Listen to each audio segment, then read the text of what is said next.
Hello everybody, my name is Shubham Jagdish and welcome back to the channel. So भाई, आज हम शुरू करने जा रहे हैं आईएससी इकोनॉमिक्स के लिए चैप्टर नंबर 3, जो कि basic problems of an economy होने वाला है। ये कमाल का चैप्टर है, आपको मजा आ जाएगी पढ़ते वक्त। लेकिन आपको बताना चाहते हैं कि अगर आपको हमारे साथ लाइव पढ़ना है बैचेस के अंदर, तो हर दिन हमारी क्लास चलती है शाम को 7 बजे से लेकर 8 बजे के बीच में। कोर्स का नाम है स्पार्टन्स। इसकी फीस मात्र 10,000 रुपीज है। इसमें मैं तीनों सब्जेक्ट की पढ़ाई करवा रहा हूं और खुद मैं ही आपको ये तीनों सब्जेक्ट्स कंप्लीट कराऊंगा। तो देर किस बात की है, लिंक डिस्क्रिप्शन में मिल जाएगा, फटाफट से जाकर एनरोल करो। और चलो अब शुरू करने जा रहे हैं हम लोग चैप्टर नंबर 3। सो बच्चा बाड़ी, basic problems of an economy के अंदर हमें टॉपिक्स कौन कौन से पढ़ने हैं। सबसे पहले तो हमें इसके बारे में पता होना चाहिए। सबसे पहले पढ़ना है हमको इकोनॉमिक प्रॉब्लम्स क्या होती हैं। उसके बाद why does economic problems arise, ये इकोनॉमिक प्रॉब्लम आती ही क्यों है। बेसिक प्रॉब्लम्स या जिसको हम central problems of an economy कहते हैं, उसके बारे में पढ़ना है। फिर last but not the least हमें पीपीसी के बारे में भी पढ़ना होगा।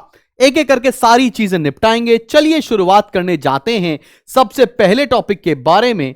सबसे पहला टॉपिक है बच्चा पार्टी हमारा, इकोनॉमिक प्रॉब्लम्स होता क्या है। तो मैं तुमको बेसिक बात बताऊं, इकोनॉमिक में प्रॉब्लम अराइज क्यों होती है। भाई, दुनिया की सबसे बड़ी जड़ ये है कि लोगों के पास रिसोर्सेज नहीं है। मुझे बीएमडब्ल्यू चाहिए, मेरे पास पैसा नहीं है। मुझे आईफोन चाहिए, मेरे पास पैसा नहीं है। मतलब मेरी वांट्स अनलिमिटेड हैं और मेरे पास रिसोर्सेज जिससे मैं अपनी वांट्स को पूरा कर सकता हूं, वो लिमिटेड है। मतलब resources are unlimited, sorry, wants are unlimited and resources are limited, जिसकी वजह से एक प्रॉब्लम अराइज होती है जिसको हम लोग बोलते हैं स्कार्सिटी। स्कार्सिटी होगी तो हमारे पास आएगी problem of choice. Problem of choice का मतलब क्या है, लेट्स से मेरे पास लिमिटेड पैसा है, मेरे पास 100 रुपए है। अब उस 100 रुपए को मैं डिफरेंट यूजेस में इस्तेमाल कर सकता हूं। लेट्स से मेरा एग्जाम आने वाला है, मुझे स्टेशनरी चाहिए, मेरा एग्जाम आने वाला है, मेरे को बुक्स चाहिए, तो मैं अपने पैसों को डिफरेंट चीजों में इस्तेमाल कर सकता हूं। तो I have a problem which is known as problem of choice, और प्रॉब्लम ऑफ चॉइस को ही हम लोग इकोनॉमिक प्रॉब्लम कहते हैं। इकोनॉमिक प्रॉब्लम की आसान भाषा में एक और डेफिनेशन है, allocation of limited resources for production of alternative goods and services. अच्छा, तुमको मैं बताना चाहता हूं कि ये पूरा नोट्स हमारे एप्लीकेशन में आपको फ्री स्टडी मटेरियल सेक्शन के अंदर भी मिल जाएगा, तो आप जाके डाउनलोड जरूर कर लेना, ठीक है ना। वहां से आप ले सकते हो, ठीक है। और मैं इसको बाकी सारे सोर्सेस पर भी आपसे शेयर कर दूंगा, लेकिन आपसे आप डाउनलोड कर लोगे तो आपके लिए इजी पड़ेगा बच्चा पार्टी, ठीक है ना। तो समझ में आ गया इकोनॉमिक प्रॉब्लम क्या होता है। Economic problem is known as problem of choice, या इसको बोल सकते हैं कि हमने अवेलेबल रिसोर्सेस को किस तरह से इस्तेमाल करना है सो दैट हम अपनी नीड्स को सेटिस्फाई कर सकें। जैसे मेरे पास मान लो जमीन है, लैंड है मेरे पास। अब उस जमीन में या तो मैं घर बनाकर रह सकता हूं, या मैं उस पर खेती कर सकता हूं, यहां पे मैं वहां पे कोई बिल्डिंग बनाकर रेंट आउट कर सकता हूं। तो मुझे सोचना पड़ेगा कि मेरी रिक्वायरमेंट किस तरह के यूज से पूरी हो सकती है। इस चीज को बोलेंगे प्रॉब्लम ऑफ चॉइस या इकोनॉमिक प्रॉब्लम। अब इकोनॉमिक प्रॉब्लम अराइज ही क्यों होती है, उसके रीजंस क्या हैं, एक एक करके सारे रीजंस पढ़ने जा रहे हैं। पहला रीजन है अनलिमिटेड वांट्स। मैंने आपको बताया है ना, आपको एक बंदे के बारे में बताता हूं। इस बंदे का नाम सुनो भाई, क्या है इसका नाम है गूम्ड गोयल। ये लड़का है गूम्ड गोयल। अब गूम्ड गोयल से मैंने पूछा, मैंने कहा बताओ तुम्हारे पास, तुमने बोला था बीएमडब्ल्यू दिलाने का, मैंने तुमको बीएमडब्ल्यू दिला दी, तुम्हें और क्या चाहिए। कहता है और मुझे चाहिए बड़ा सा घर। मैंने कहा चलो बड़ा सा घर मिल जाएगा, तुम्हें और क्या चाहिए। कहता है और मुझे ना बहुत लग्जरी सी डेस्टिनेशन पर जाना है, घूमने जाना है। मैंने कहा चलो घूमने के लिए भी तुम्हारा प्रबंध कर देते, तुम्हें और क्या चाहिए। कहता मुझे एक बहुत बढ़िया सी बाइक चाहिए। मैंने कहा ठीक है, और क्या चाहिए। कहता है मुझे एक महंगा वाला सेलफोन चाहिए, कंप्यूटर चाहिए, लैपटॉप चाहिए। इसकी डिमांड कभी खत्म ही नहीं हो रही है गूम्ड गोयल की। तुम बात समझ रहे हो क्या हो रहा है। इसका मतलब ह्यूमन की वांट्स कभी भी खत्म हो ही नहीं सकती है। Human wants are multiple and they tend to multiply over time. Hence, there is unlimited desire of the people for goods and services. लोगों की डिजायर अनलिमिटेड होती हैं, कभी भी वो सेटिस्फाई नहीं की जा सकती। सारी बॉन्ड्स को हम सेटिस्फाई नहीं कर सकते, बिकॉज अनलिमिटेड बॉन्ड होती है, इसलिए इकोनॉमिक प्रॉब्लम अराइज होती है। पहली बात तो तुम्हें यह समझ में आ गई। दूसरी बात देखो, लिमिटेड रिसोर्सेज। भैया मेरे पास मेरी वॉन्ट्स तो अनलिमिटेड है, लेकिन मेरे वॉन्ट्स को सेटिस्फाई करने के लिए मेरे पास रिसोर्सेज लिमिटेड है। तो यहां पे क्या लिखेंगे, human wants are unlimited and resources are available to satisfy human wants are limited, and resources available to satisfy human wants are limited, hence scarcity arises. भैया क्या दिक्कत आ रही है? लिमिटेड रिसोर्सेज हैं, हमारी इच्छाएं बहुत ज्यादा हैं, लेकिन उसको पूरा करने के लिए जो हमारे पास रिसोर्स है बाबूजी वो लिमिटेड है. अब तुम्हारे दिमाग में आएगा रिसोर्स क्या होता है साहिब? रिसोर्स कौन कौन से होते हैं? रिसोर्स भी लिखे, रिसोर्स होता है लैंड, लेबर, कैपिटल, इक्विपमेंट और एंटरप्रेन्योर्स. मतलब जमीन आपका रिसोर्स है, लेबर आपका रिसोर्स है, आपके लिए कैपिटल पैसा रिसोर्स है, इक्विपमेंट मशीनरी रिसोर्स है, और उसको चलाने वाला बिजनेसमैन भी आपके लिए रिसोर्स है. ये सारे रिसोर्सेज हमारे पास लिमिटेड हैं और हम लोग की इच्छाएं बहुत ज्यादा हैं, इसलिए स्कार्सिटी अराइज होती है. यहां तक आपको समझ में आएगा, इसलिए इकोनॉमिक प्रॉब्लम अराइज होती है. तीसरा, रिसोर्सेज हैव ऑल्टरनेटिव यूजेस. मैंने अभी आपको इसके बारे में बताया, हर रिसोर्स के मल्टीपल यूजेस होते हैं. आपके लिए सबसे इंपॉर्टेंट क्या है? आप उस रिसोर्स को उस तरह से इस्तेमाल करेंगे. अगर आप यही आंसर अपने एग्जाम में लिख कर आते हो, कोई गड़बड़ नहीं है, पूरा पूरा आंसर आप लिख सकते हैं, मैडम खुश हो जाएंगे, टेंशन वाली बात नहीं है. लिखा है resources have multiple uses. Resources have multiple uses and available resources should be allocated among different uses in such a way that resources are put to their best possible use. मतलब हम resources को कुछ इस तरह से इस्तेमाल कर रहे हैं जिससे मैक्सिमम सेटिस्फैक्शन लाया जा सके. अब जैसे मेरे पास 100 रुपए हैं, अब मैं उसकी आइसक्रीम खा सकता हूं या मैं कल के एग्जाम के लिए स्टेशनरी खरीद सकता हूं. तो आंसर क्या है कि मैंने उस 100 रुपए से कल के एग्जाम के लिए स्टेशनरी खरीद लिया, उससे मेरा बेस्ट पॉसिबल यूज हो गया है. इसको बोलते हैं resources have alternative use, and resources को आपको इस तरह से इस्तेमाल करना है कि every resource is utilized to their optimum. समझ में आ रही है बेटा जी? आगे बात करते हैं. इस तरह से कुछ हमारी फ्रैंक बुक के अंदर दे रखा है कि इकोनॉमिक प्रॉब्लम्स को बताया क्या है कि वांट्स अनलिमिटेड होती हैं और हर वांट्स की अर्जेंसी का लेवल अलग अलग होता है. मैंने क्या बताया? मैंने बताया वांट्स बेटा अनलिमिटेड होती हैं, वांट्स अनलिमिटेड होती हैं और हर वांट की अर्जेंसी अलग अलग होती है. मतलब हो सकता है कि मेरी एक वांट को सेटिस्फाई तुरंत होना है और दूसरी वांट को हो सकता है 2-4 दिन बाद, 10 दिन बाद हम सेटिस्फाई कर सकते हैं. सिमिलरली रिसोर्सेज के क्या साथ होता है? रिसोर्सेज हमारे पास हमेशा लिमिटेड होते हैं और हर लिमिटेड रिसोर्स के ऑल्टरनेटिव यूज होते हैं, जिसकी वजह से जो प्रॉब्लम अराइज होती है बेटा जी, उस प्रॉब्लम को हम लोग बोलते हैं प्रॉब्लम ऑफ चॉइस. उसको क्या बोलते हैं? एक सेकेंड, क्या हो रहा है भाई? उसको हम लोग बोलते हैं प्रॉब्लम ऑफ चॉइस. सब समझ में आ रही है बेटा जी? कोई दिक्कत वाली बात तो नहीं. प्रॉब्लम ऑफ चॉइस तुमसे अब किसी ने पूछ लिया मैडम ने तो तुम बता ले जाओगे. चलो भैया, अब आते हैं हम बेसिक और central problems of an economy. Let's say तुमने कोई बिजनेस स्टार्ट किया, अब तुम्हारे पास ये बेसिक प्रॉब्लम्स आने लगेंगी. क्या बेसिक प्रॉब्लम्स है तुम्हारे दिमाग में? तुम्हारे पास सबसे बड़ी प्रॉब्लम आएगी कि भैया हमको गुड्स कौन सा प्रोड्यूस करना है, व्हाट टू प्रोड्यूस. हम किस तरह के गुड्स को प्रोड्यूस करें साहिब, हमको समझ ही नहीं आ रहा है. What to produce?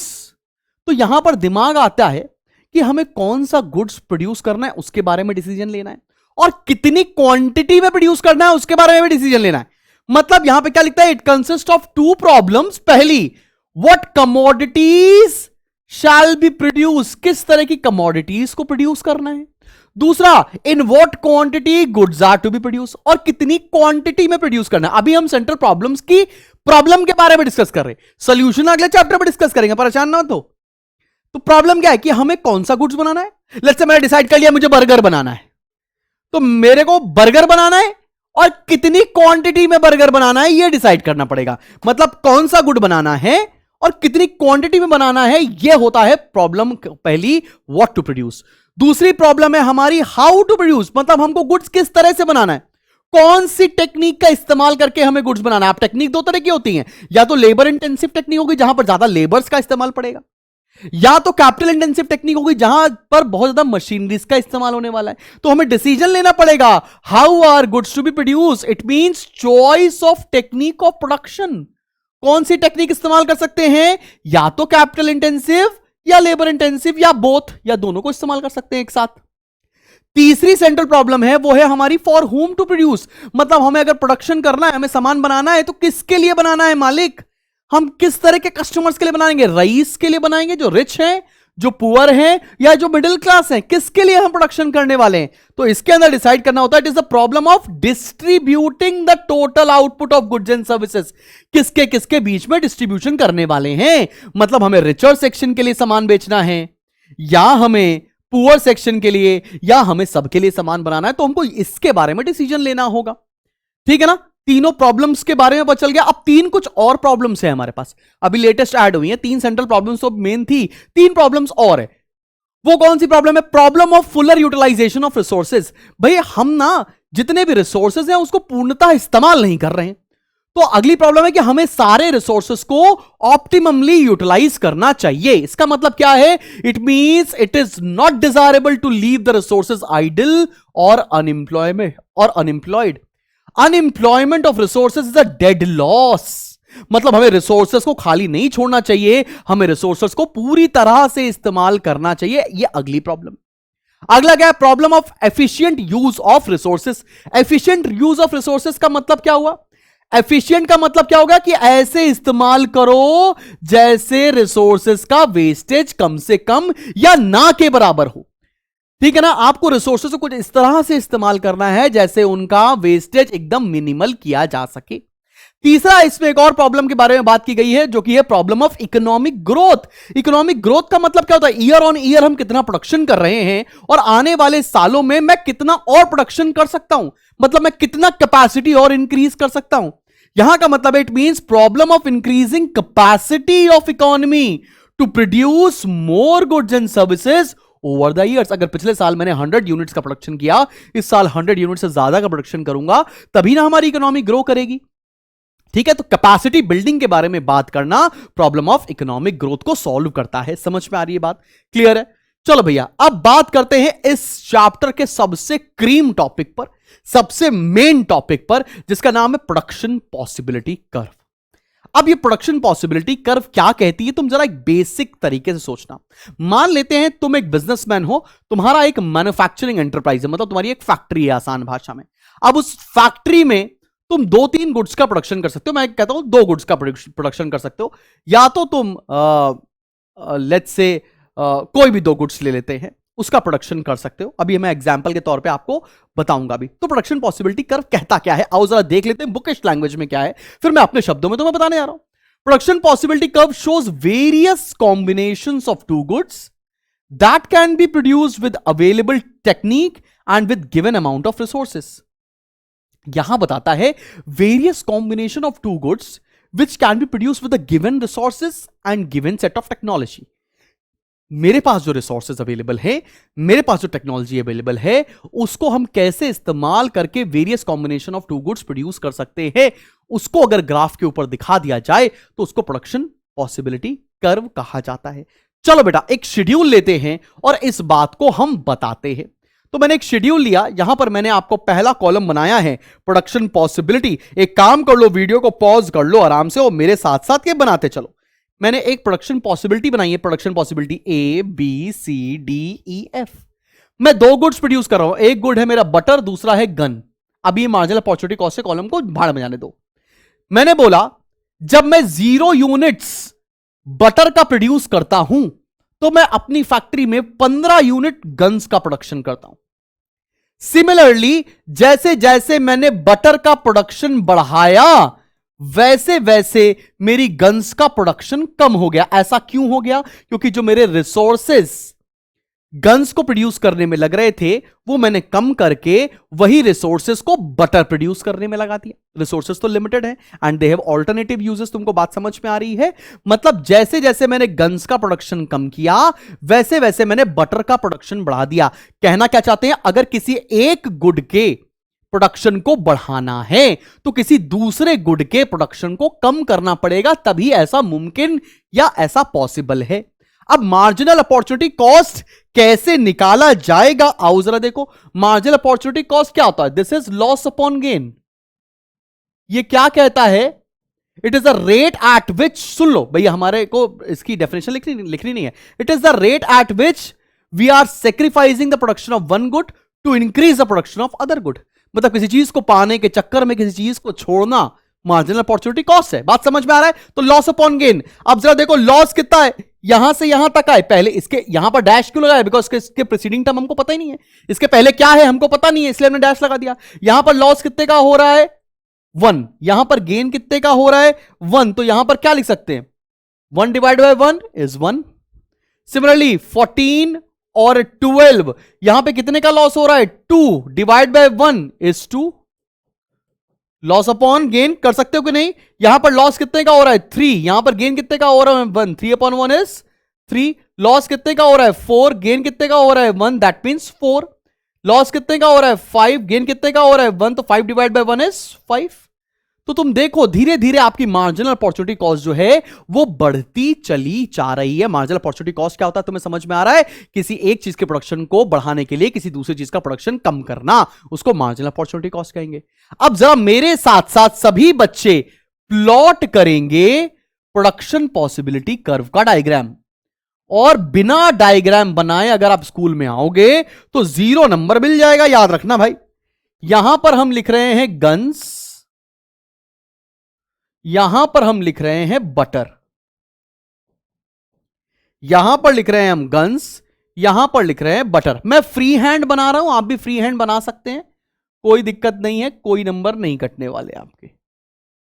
ऐसा बनेगा हमारा प्रोडक्शन पॉसिबिलिटी कर्व। हम मार्क कर देते हैं point A B C D E और एफ। जल्दी से सब लोग बना लो, एकदम आराम से बना लो प्रोडक्शन पॉसिबिलिटी कर्व।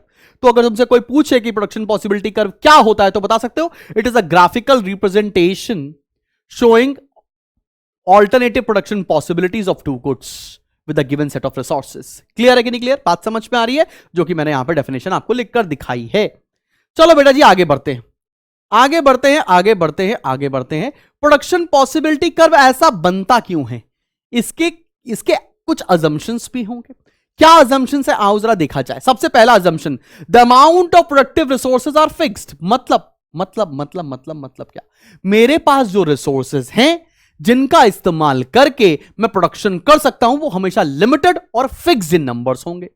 दूसरा, there is no change in technology. जब मैं प्रोडक्शन कर रहा हूंगा उस समय पर कोई भी चेंज ऑफ टेक्नोलॉजी नहीं होना चाहिए जिससे हमारा प्रोडक्शन ऑल्टर हो सकता है। तीसरा, all the productive resources are fully employed. जितने भी रिसोर्सेज मेरे पास हैं मैंने उसको पूर्णता फुल्ली यूटिलाइज किया हुआ है।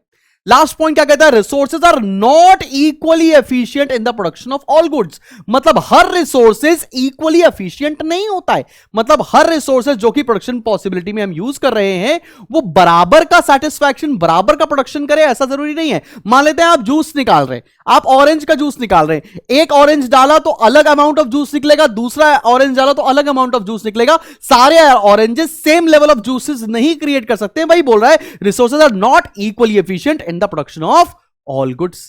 क्या तुमको बात समझ में आ गई? क्या अजम्पशन होंगे? अब आपको प्रॉपर्टीज पता होनी चाहिए जिसको हम लोग फीचर्स के नाम से जानते हैं। पीपीसी के कुछ फीचर्स हैं उसके बारे में तुम्हें पता होना चाहिए। जैसे पहला फीचर क्या है? Production possibility curve slopes downward to the right. Slopes downward to the right का मतलब क्या हो गया? अब तुम जरा देखो उधर ध्यान से। जब मैं प्रोडक्शन पॉसिबिलिटी कर्व बना रहा हूं, जब मैं यहां पर गन्स ले रहा हूं और यहां पर बटर ले रहा हूं, तो मेरा प्रोडक्शन पॉसिबिलिटी कर्व ऐसा बन रहा है ना, ऐसा डाउनवर्ड। देखो यार कुछ ध्यान से देखो, the production possibility curve slopes downward to right. ये डाउनवर्ड जा रहा है और इस तरफ मूव कर रहा है। ऐसा क्यों हो रहा है? इसके पीछे रीजन क्या है मैंने लिख कर दिया है। A downward sloping PPC indicates that economy must give up some quantity of one good to obtain additional unit of other good. कहना क्या चाहते हैं? जैसे जैसे गन्स का प्रोडक्शन कम होगा वैसे वैसे बटर का प्रोडक्शन बढ़ जाएगा। सिंपल है। इस वजह से it is downward sloping to the right, because हम गन्स का प्रोडक्शन कम करते जा रहे हैं और बटर का प्रोडक्शन बढ़ाते चले जा रहे हैं। समझ में आ रही है? कोई दिक्कत वाली बात तो नहीं। अगला फीचर देख लें। अगला फीचर है it is concave to the origin. अब ये कॉनकेव टू द ओरिजिन क्यों है? अब कॉनकेव टू ओरिजिन का मतलब क्या होता है बेटा? कॉनकेव मतलब ऐसा दिखना। ये कॉनकेव है, ये कॉनकेव है। कॉन्वेक्स कैसा होता? कॉन्वेक्स मतलब ऐसा होना। वो हमारे सिलेबस में नहीं तो जाने देते हैं, वो 12th में आएगा। ठीक है ना? यहां पर गन्स है, यहां पर बटर है। It is concave to origin. ऐसा क्यों होता है? बिकॉज जो हमारी मार्जिनल अपॉर्चुनिटी कॉस्ट है ना वो इंक्रीजिंग ऑर्डर में है। अभी देखो मैंने मार्जिनल अपॉर्चुनिटी कॉस्ट आपको बनाकर दिखाया था ना। देखो 1 2 3 4 5, क्योंकि हमारी एमओसी इंक्रीजिंग है इसलिए हमारा कर्व कॉनकेव टू ओरिजिन होगा। अगर डिक्रीजिंग होता तो क्या होता? तो कॉन्वेक्स टू ओरिजिन होता। बात समझ में आ रही है? A concave shape of PPC indicates increasing marginal opportunity cost. यह अगला फीचर है हमारा, कोई दिक्कत वाली बात तो नहीं है। अब चलो, अब आते हैं हम बेसिक टॉपिक के ऊपर जो सबसे इंपॉर्टेंट है इस पर्टिकुलर चैप्टर के अंदर, वो है basic problems on a production possibility curve. अब बेसिक प्रॉब्लम्स को हम कैसे एलोकेट करके दिखाएंगे एक पीपीसी के थ्रू। चलो सबसे पहले मेरा डायग्राम बनाते हैं और फिर मेरे साथ साथ आप इसका एक्सप्लेनेशन देखते चलो। चलो भैया बढ़ते हैं, जिंदगी में आगे कुछ करते हैं। यहां पर गन्स है, यहां पर बटर है, मैं एक बना रहा हूं पीपीसी। ये लो भैया बना दिया पीपीसी कर्व, ये बनाया है मैंने एक पीपीसी कर्व। अब कुछ पॉइंट्स मार्क कर रहा हूं। एक पॉइंट मैंने मार्क किया के, एक पॉइंट मैंने मार्क किया बेटा जी एच, एक पॉइंट मार्क किया है मैंने सी, और एक पॉइंट मैंने मार्क किया है ई। चलो ऐसे मार्क कर लो, ठीक है ना। एक पॉइंट मार्क किया है सी, एक पॉइंट मार्क किया है एच, एक पॉइंट मार्क किया है के। आप वीडियो को पॉज करो, पहले ये पीपीसी बनाओ, फिर देखते हैं प्रॉब्लम ऑफ स्कार्सिटी का मतलब क्या है। ये हमारी प्रॉब्लम है ना, इस प्रॉब्लम को हम पीपीसी से कैसे दिखाएंगे वो हमको देखना है। चलो बेटा जी चलो। All combination of two goods which lie outside PPC can not be attained because sufficient quantity of resources are not available to produce them।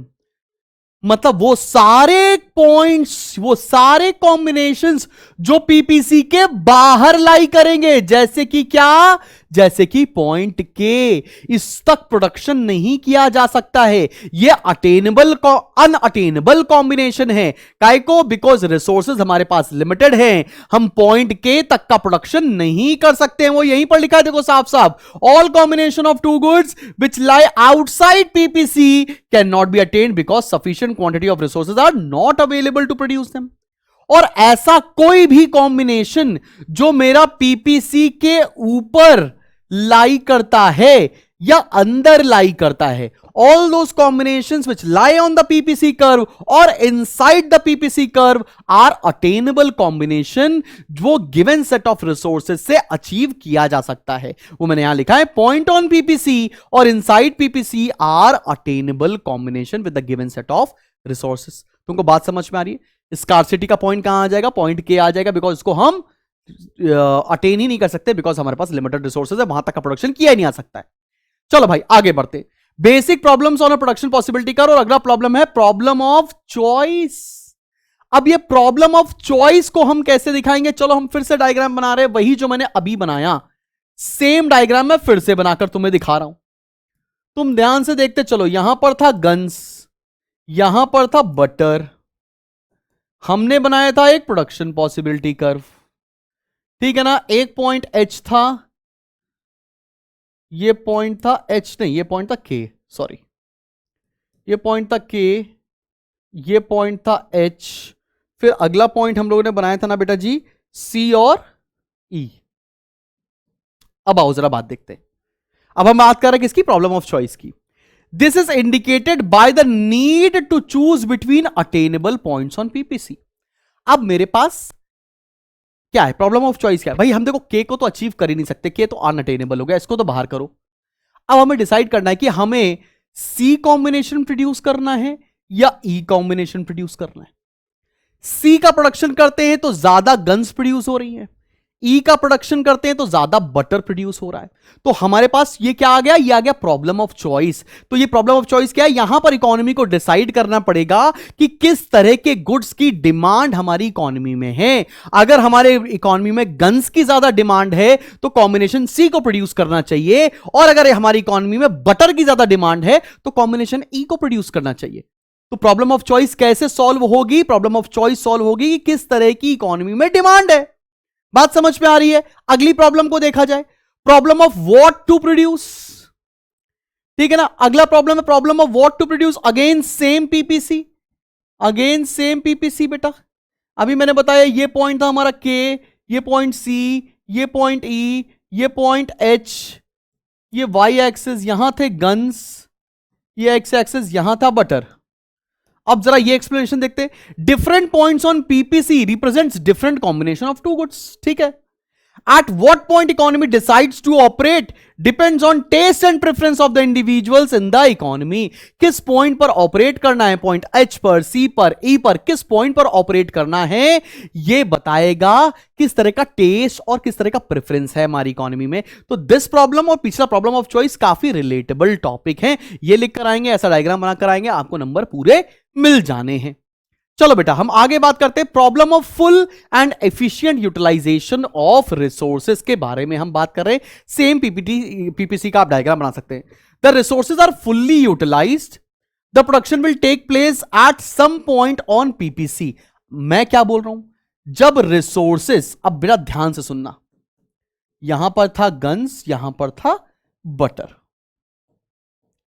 अगर कोई पॉइंट मेरा पीपीसी पर लाई करता है, जैसे पॉइंट सी, पॉइंट टी, ये मेरे पीपीसी के ऊपर लाई करते हैं, इसका मतलब इनको प्रोडक्शन करते समय हमारे सारे रिसोर्सेज फुल्ली यूटिलाइज होते हैं.